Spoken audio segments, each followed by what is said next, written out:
Vamos lá, pessoal do primeiro ano.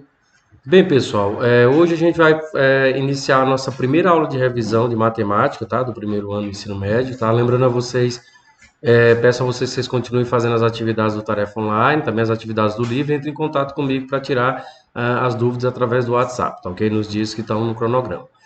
E lembrando a vocês também que a próxima semana a gente vai estar colocando aí para vocês a nossa primeira avaliação bimestral, tá? Tanto de física quanto de matemática, que será postada na plataforma SAS para vocês responderem, tá ok? Para gerar a primeira nota bimestral de vocês, tá bom?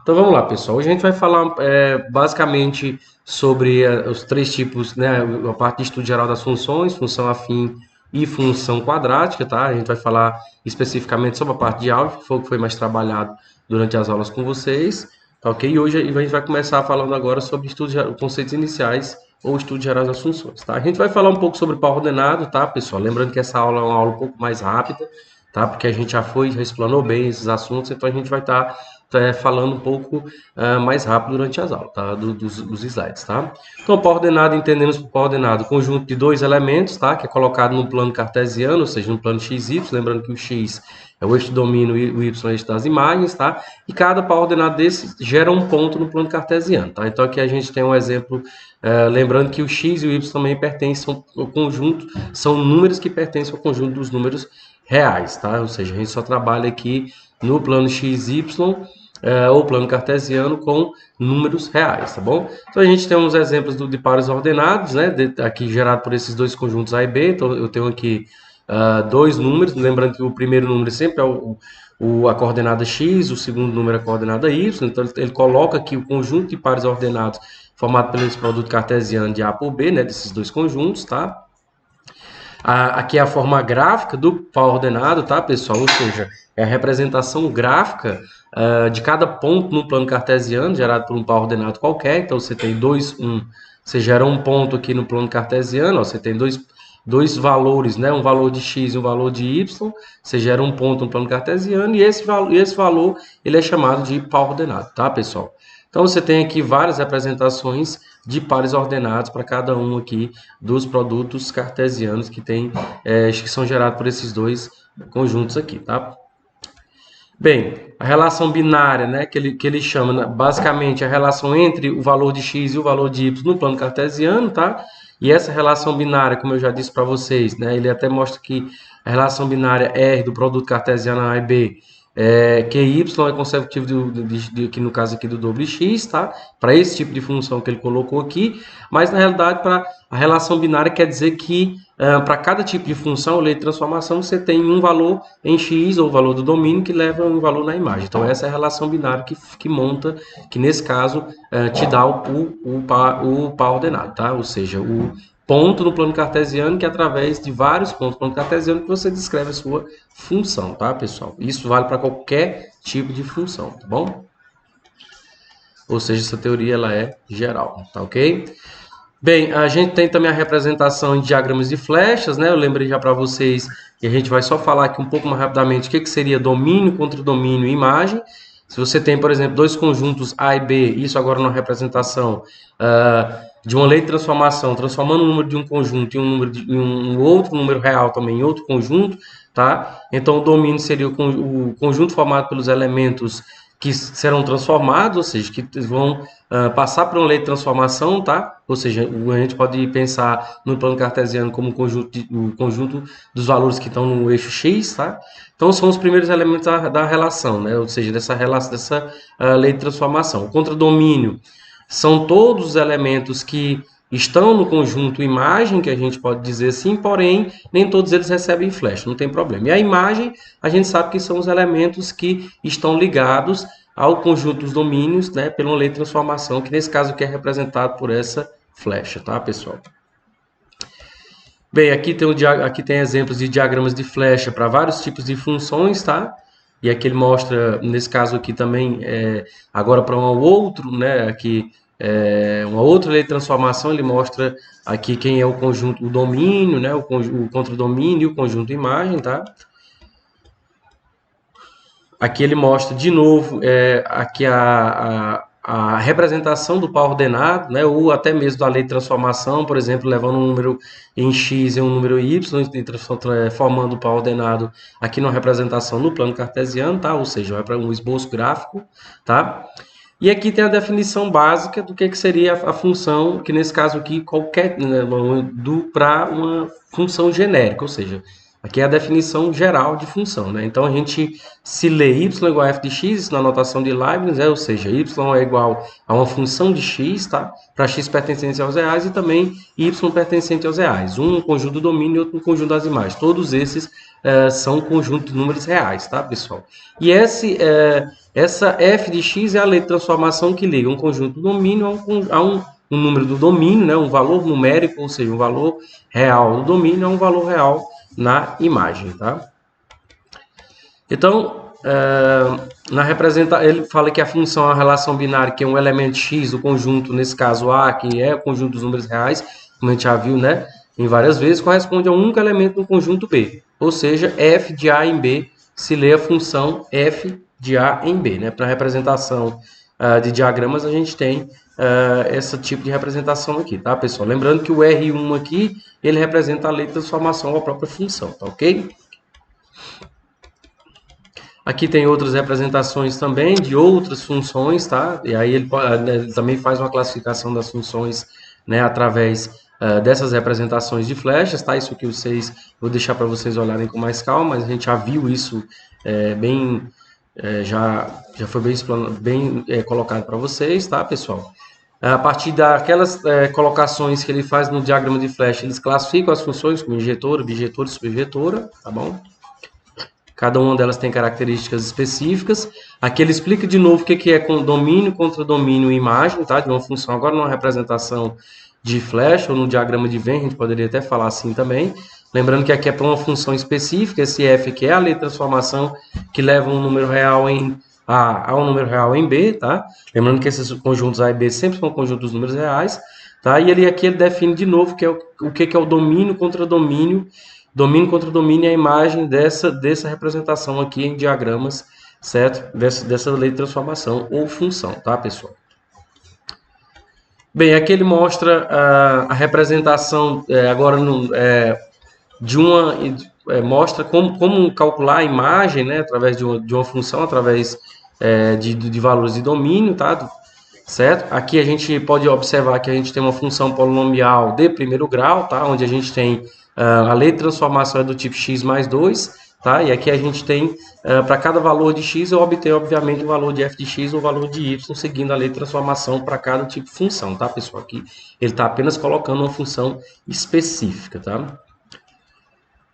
Aqui ele mostra como é que a gente calcula as raízes, mas aqui ele está falando aqui especificamente, ele está dando um exemplo de uma função polinomial de primeiro grau, lembrando que na realidade isso é aplicado às várias funções, tá, pessoal? Então a gente sabe que a raiz ou zero da função, na realidade, é o valor que zera a função, ou seja, o que isso quer dizer? É o valor que é atribuído em x que faz com que a função seja igual a zero, tá? O valor de imagem dela seja igual a zero.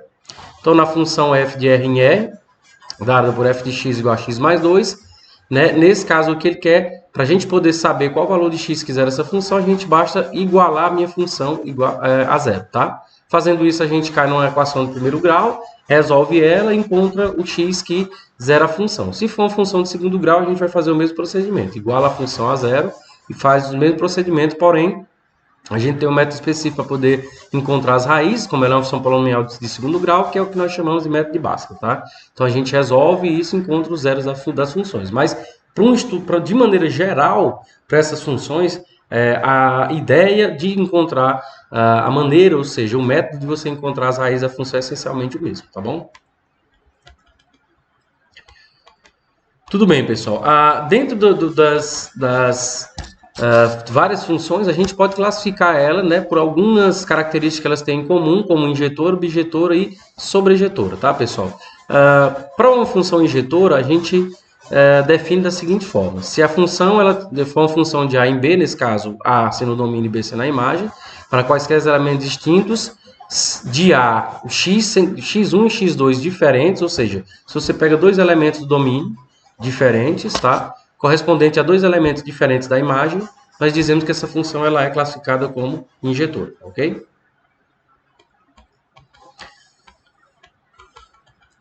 Bem, se a função f ela é sobrejetora, né? Se ela for uma função de A em B, onde a gente tem dois valores de domínio levando a um mesmo valor de imagem, a gente classifica ela como uma função sobrejetora, tá ok, pessoal? Então, aqui no geral, a gente pode dizer que a imagem é igual a B, ou seja, a imagem é igual ao próprio contradomínio, tá bom?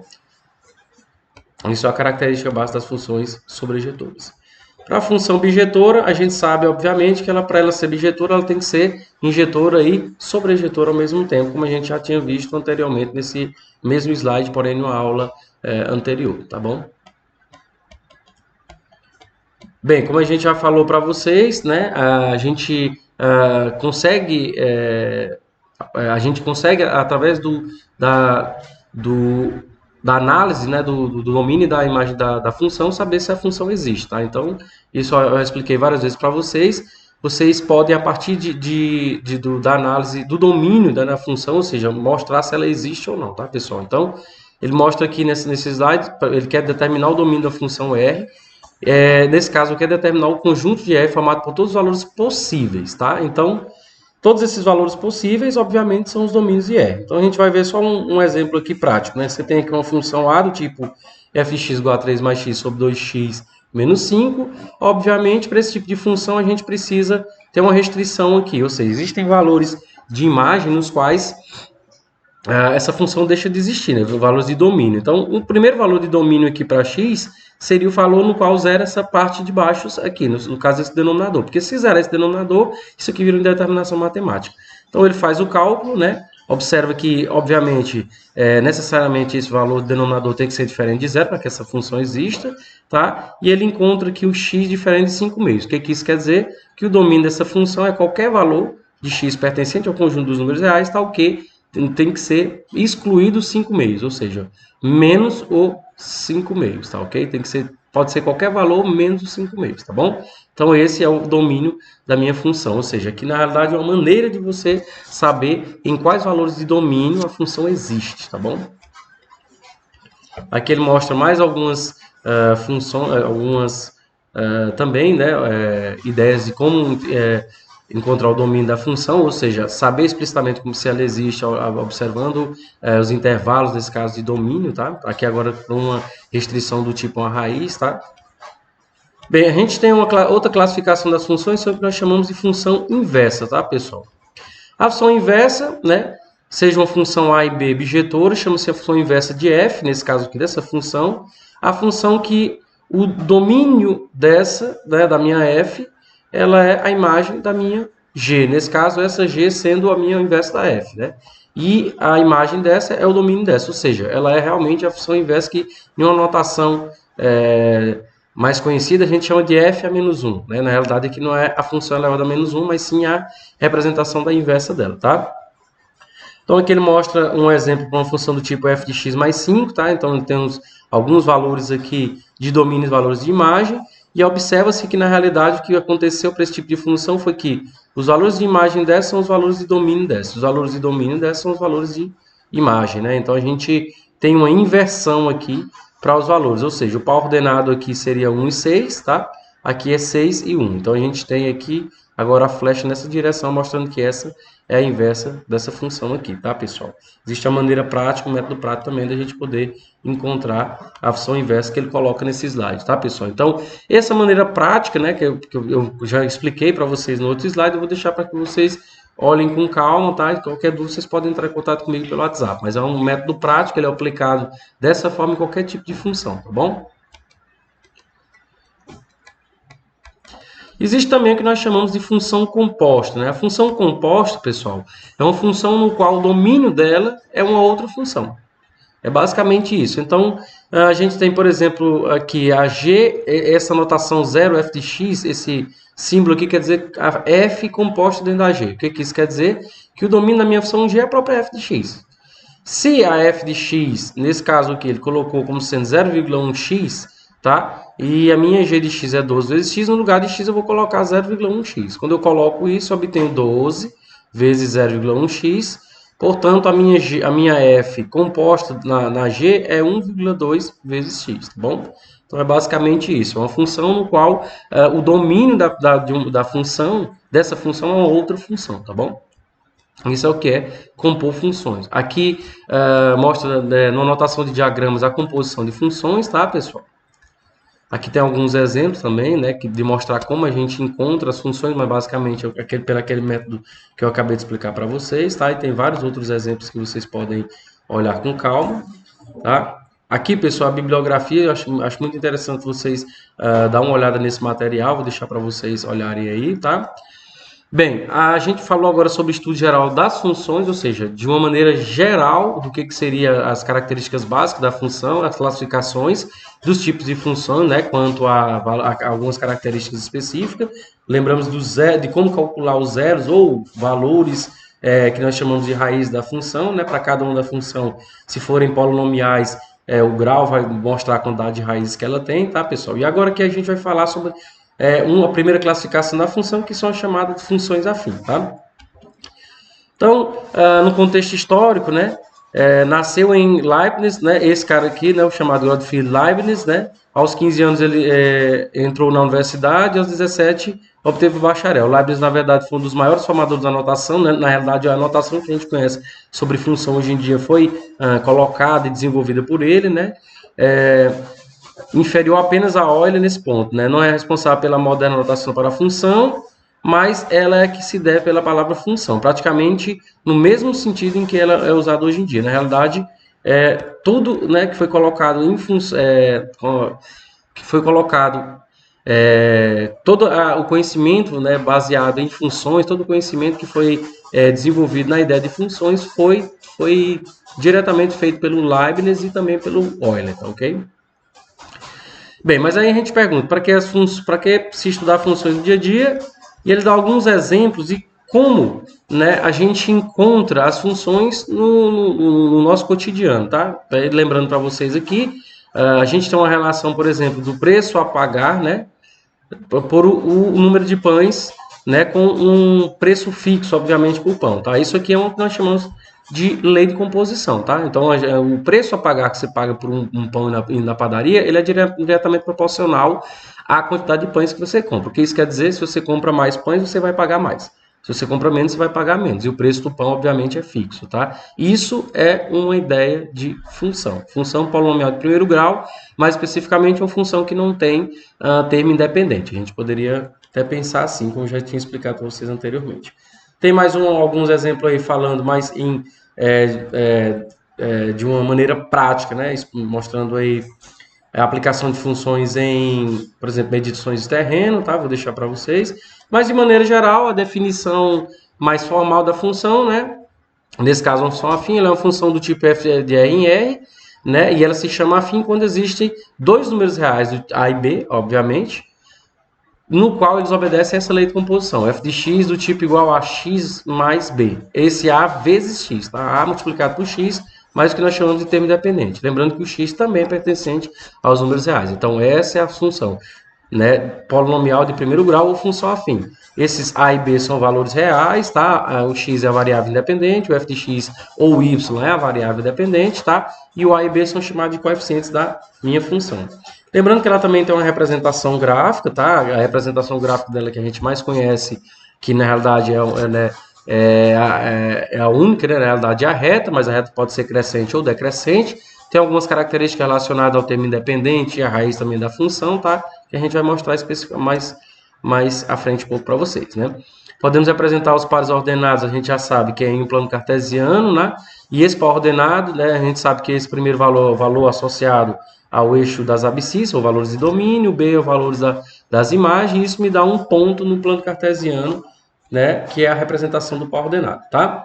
Aqui ele só mostra quem foi que começou que desenvolveu o que nós chamamos o plano cartesiano para a representação de funções. Na realidade foi, né, o René Descartes, tá? E aí ele foi o grande matemático que trabalhou nessa área, tá bom? Bem, aqui tem alguns exemplos de funções polinomiais de primeiro grau, lembrando que isso aqui é o gráfico dessa função aqui, que foi plotado em um programa qualquer, tá? Esse gráfico aqui ele representa a variável y ou f de x, tá? O gráfico da função do tipo y igual a x mais 1. Lembrando que esse y pode ser também é igual a f de x, a gente já sabe, né, que é conhecido. Para alguns valores aqui a gente ele coloca alguns valores aqui para o gráfico, né? Lembrando que o gráfico aqui dele é uma reta, tá? Ele passa aqui no 1 porque é o termo independente da função, tá? Ele passa no menos 1 porque é o valor que zera a função, ou seja, é o valor da raiz da função, tá, pessoal? Lembrando que essa função é crescente porque o a ele é positivo, ou seja, é maior do que zero, tá? E essa função passa no menos 1, como eu já disse para vocês, porque o menos 1 é o valor que zera a função, ou é a raiz da minha função, tá, pessoal? Nesse caso aqui ele passa no 1, no y, porque é o termo independente da minha função de primeiro grau. Tá, aqui ele mostra mais um exemplo agora de uma função decrescente de termo independente igual a zero, ou b igual a zero, tá? Lembrando que ela é decrescente porque o valor de a, do coeficiente a, né, ele é negativo, tá? Então ela é uma reta que passa obrigatoriamente pelo zero, tá? E é decrescente por conta do a ser negativo, tá? Bem, aqui ele dá alguns exemplos, né, que eu já expliquei muito para você, exemplos práticos, por exemplo, corrida, né, de táxi ou vários outros exemplos que eu já coloquei para vocês, tá? Mostra como é que você consegue descrever esses exemplos do cotidiano através de funções, né? Ele dá aqui o exemplo a resolução do táxi, tá? Aqui é a representação do gráfico do problema anterior, tá, pessoal? E aqui tem algumas características importantes que eu já falei várias vezes para vocês. As características importantes da função afim é que o conjunto domínio da função afim é o conjunto dos números reais, geralmente é o conjunto R, né? Ou seja, o domínio da minha f, da minha função afim, é o conjunto dos números reais, tá? A minha imagem também é o conjunto dos números reais. A maioria das funções que a gente vai trabalhar durante o primeiro ano sempre vai ter essas características. O A é o que nós chamamos de coeficiente angular, né? Ele é denominado coeficiente angular. O B é o que nós chamamos de coeficiente linear, tá? Isso é um nome que eles colocam para esses coeficientes, esses variáveis A e B, ou esses números reais A e B. A função afim, ela é crescente se o A for maior do que zero e ela é decrescente se o A for menor do que zero, tá bom? Bem, pessoal, aqui tem alguns exemplos. Aqui esses exemplos são exemplos nos quais ele tira, né, ele pega algumas funções, tanto a função crescente quanto a função decrescente, e vai tirando dela todas essas características, né? Coeficiente angular, coeficiente linear, analisa onde o coeficiente, no caso angular, é maior do que zero, se disse ela é crescente, disse ela é decrescente, tá? Posso deixar isso aí para vocês. Aqui ele faz o cálculo, né, bem básico também, da minha raiz da minha função afim, ou seja, obviamente, se você tem uma função do tipo 2x menos 10, basta que você iguale a função a zero e resolva essa equação de primeiro grau, para a partir disso você encontrar a raiz da sua função afim, tá? Bem, aqui tem o estudo do sinal, que é dado, né, na realidade ele é analisado em termos primeiramente da raiz, lembrando a vocês que quando a gente faz o estudo do sinal da função afim, a gente elimina o eixo y e analisa ela apenas para os valores de imagem, onde eles são positivos ou negativos em relação ao eixo x, tá? Eu vou deixar isso para vocês, e aqui são os mesmos gráficos para função decrescente. Pessoal, aqui nesse slide é só mostrando para vocês uma outra classificação das funções, que é chamada de função constante. A função constante, como eu já expliquei várias e várias vezes para vocês, é uma função do qual, para todo e qualquer valor de domínio, eu sempre tenho o mesmo valor de imagem. Obviamente, a representação dela no gráfico ela é uma reta horizontal, ela é uma reta paralela ao eixo do x, ou seja, ela é uma reta horizontal, tá, que passa por um ponto, que nesse caso é o mesmo ponto no qual o termo independente da função, tá, e ela é uma reta paralela ao eixo x, tá, pessoal? Bem, para a gente finalizar, pessoal, nossa revisão, a gente fala sobre função quadrática. Lembrando que a função quadrática é uma função polinomial de segundo grau, ou seja, o expoente do maior x, né, digamos assim, do x é elevado a 2, tá? Lembrando que isso também dá a quantidade de raízes, que nesse caso são duas raízes, tá? Bem, a definição mais formal da função quadrática é uma função do tipo com a diferente de zero, do tipo R em R, isso quer dizer que os x os valores de x pertencem ao conjunto de números reais, os valores da imagem f de x ou y também pertencem obrigatoriamente ao conjunto dos números reais, né? E ela é do tipo ax ao quadrado mais bx mais c. Lembrando que a, b e c também são coeficientes, o c é o termo independente da minha função quadrática, tá? Aqui tem alguns exemplos de funções quadráticas, tá? Algumas com termo independente, outras não, tá? Aqui ele mostra nesse gráfico mais ou menos o esboço de como é que seria o gráfico da minha função quadrática. A gente sabe que ela é uma parábola. A parábola ela pode ter concavidade voltada para cima ou voltada para baixo, dependendo da minha do meu A, né, do meu coeficiente A, tá, pessoal? Isso ele é que dá, que fala, que mostra nessa realidade, que dá um indício de que se a concavidade da parábola é voltada para cima ou para baixo, tá? Como eu vou explicar posteriormente, tá? Aqui então ele mostra mais ou menos o que seria a ideia de uma parábola, né? Ou seja, uma curva, tá? A representação no plano cartesiano de uma função polinomial de segundo grau ou função quadrática é uma parábola, vértice parabólico. Nesse caso aqui, ela tem a concavidade voltada para cima, tá? Ou seja, ela tem um A positivo, maior do que zero, valor do coeficiente A. Lembrando que os dois pontos onde ela toca o eixo do X são as duas raízes, e o ponto onde ela toca o eixo do Y é o que nós chamamos de vértice, tá, pessoal? Ou termo, nesse caso aqui, o termo independente, ele coincidiu com o vértice, mas não necessariamente o ponto onde ela toca o eixo do Y é o vértice. Tá? O vértice, na realidade, é o ponto no qual ela inverte o valor de imagem dela, tá, pessoal? Mas, necessariamente, o ponto onde a função toca o eixo do y é o termo independente da minha função.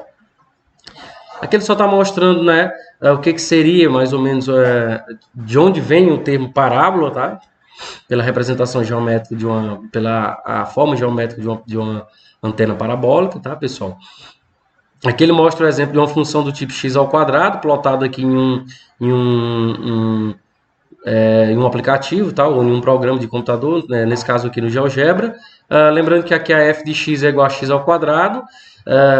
Nesse caso aqui, como ela não tem termo independente, obrigatoriamente o vértice também coincide com a origem do plano cartesiano, tá?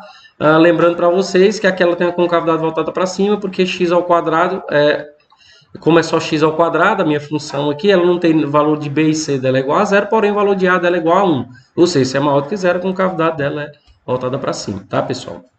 Bem, aqui ele mostra, né, o que eu já estou explicando para vocês. Se eu tenho uma função do tipo de segundo grau, né, na minha definição geral, se o a dela é maior do que zero, a concavidade dela é voltada para cima. Se o a é menor do que zero, a concavidade dela é voltada para baixo. Quando a concavidade dela é voltada para cima, ela tem um ponto aqui que nós chamamos de ponto de mínimo.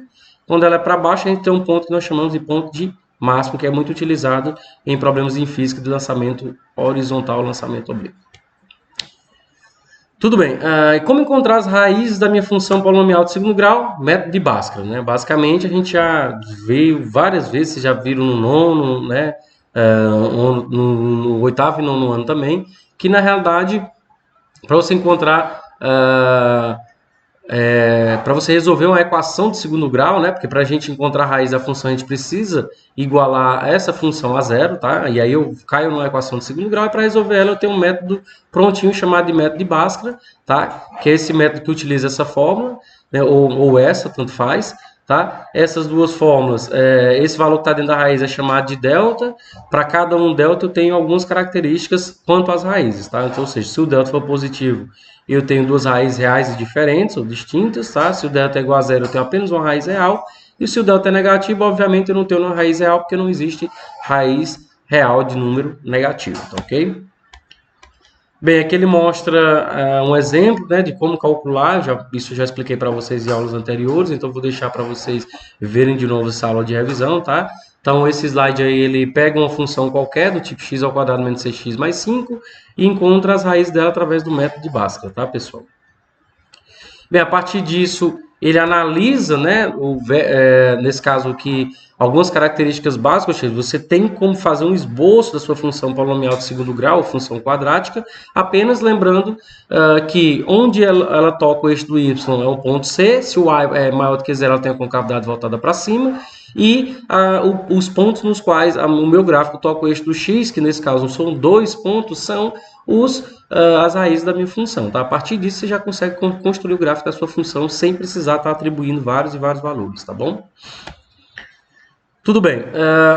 Nesse caso aqui, as coordenadas, para a gente descrever o vértice, né, ou seja, o ponto de máximo e o ponto de mínimo, dependendo do tipo de A da minha função, basta que eu construa o vértice através das minhas coordenadas do vértice, que é o chamado x do vértice e y do vértice. Como é que a gente faz isso? X do vértice a gente calcula por menos b sobre 2a, ou seja, esses valores de a, b e c que a gente vai encontrar na própria função, tá? Na representação, na cara da função, de como ela é escrita, tá?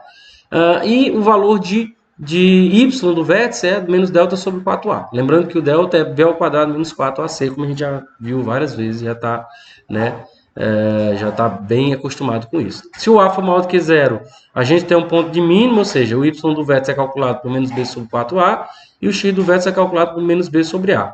Quando a gente junta esses dois pontos, essas duas coordenadas, a gente tem um ponto aqui, e esse ponto aqui é o próprio vértice da minha função. Se o a é menor do que zero, a concavidade é voltada para baixo, ponto de máximo, x do vértice menos delta sobre 4a, ou y do vértice menos delta sobre 4a, x do vértice menos b sobre 2a, e eu tenho esse ponto aqui que também é o vértice para essa função, né? A representação também aí no plano cartesiano.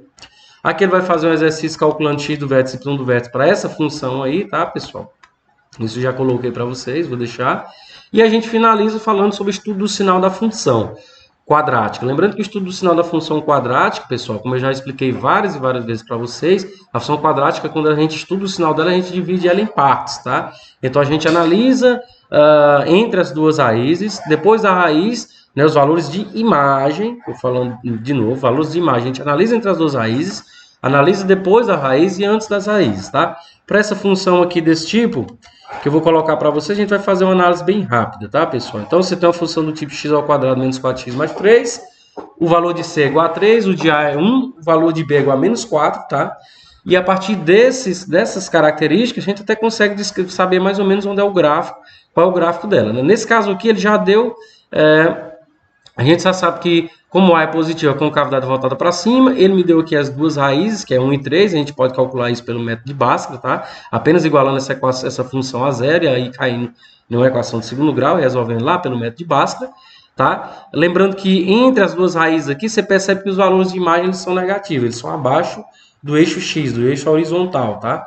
Então, se você fizer uma análise bem rápida, a gente vê que para x menor do que 1 ou x maior do que 3, vemos no gráfico que a função ela é maior do que zero. O que isso quer dizer? Que os valores de imagem dela são maiores que zero, já que estes pontos estão acima do eixo das abscissas. Então, para cá ela tem valores de imagem cada vez maiores que zero, para cá ela também tem valores de imagem maior que zero, tá?